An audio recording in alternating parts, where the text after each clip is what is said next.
The people showed a great concern at this and began to be alarmed all over the town, and the more because in the last week of December 1664, another man died in the same house and of the same distemper. And then we were easy again for about 6 weeks when none having died with any marks of the infection, it was said that the distemper was gone.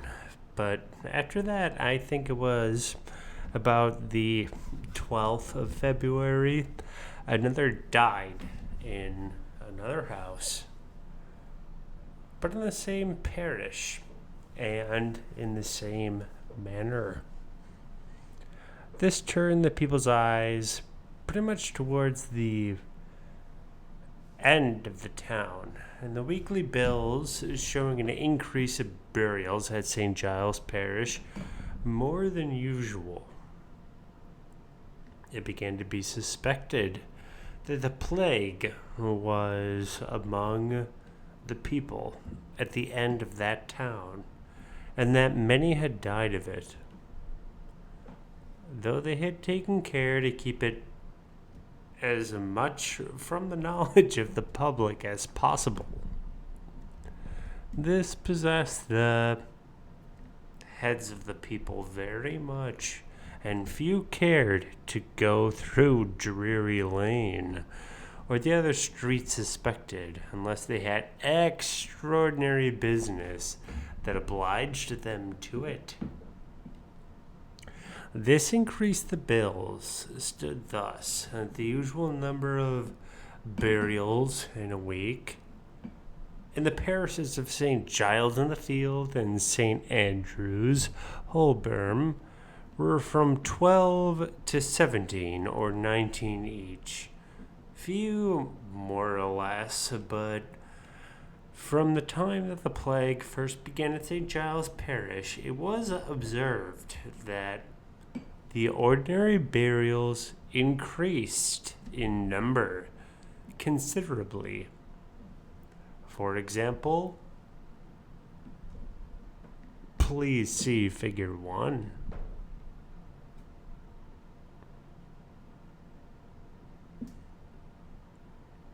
The like increase of the bills was observed in the parish of St. Bride's, adjoining on one side of Holborn Parish, and the parish of St. James Clerkwell, adjoining on the other side of Holborn.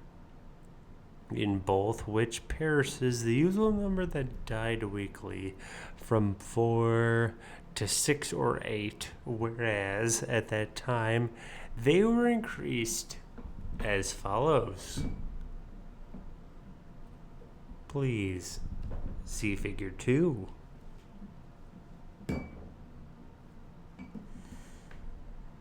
Besides this, it was observed with great uneasiness by the people that the weekly bills in general increased very much during these weeks, although it was at a time of the year when usually the bills are very moderate. The usual number of burials within the bills of mortality for a week from about 240 whereabouts to 300. The last were esteemed a pretty high bill, but after this we found the bills successively increased as follows. Please see figure 3.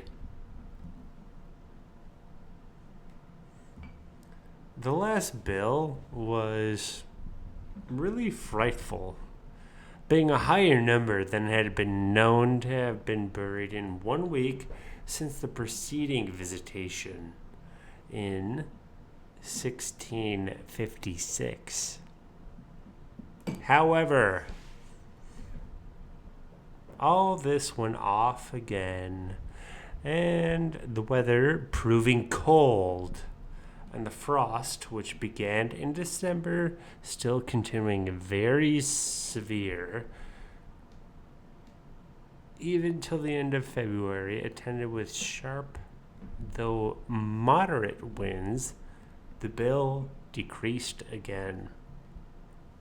And the city grew healthy, and everybody began to look upon the danger as good as over.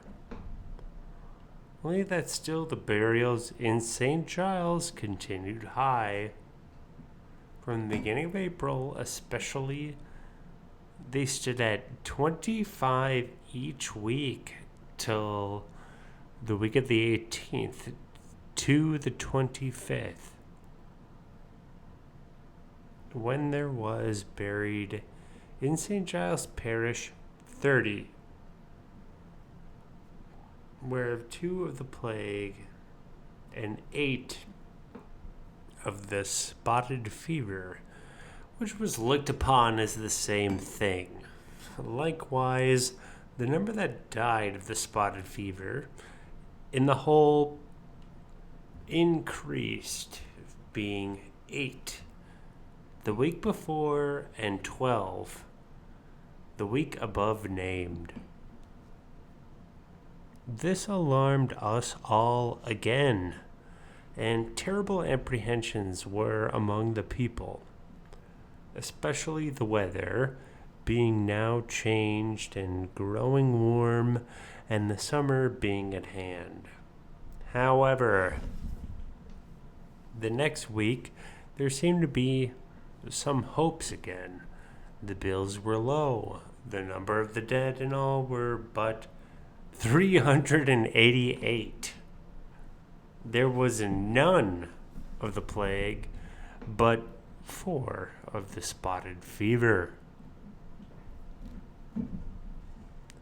But the following week, it returned again, and the distemper was spread 2 or 3 other parishes, vis-a-vis St. Andrew's, Holborn, St. Clement, Danes, and the great affliction of the city. 1 died within the walls in the parish of St. Mary Woolchurch, that is to say, Brerimder Lane, near Stocks Market. In all,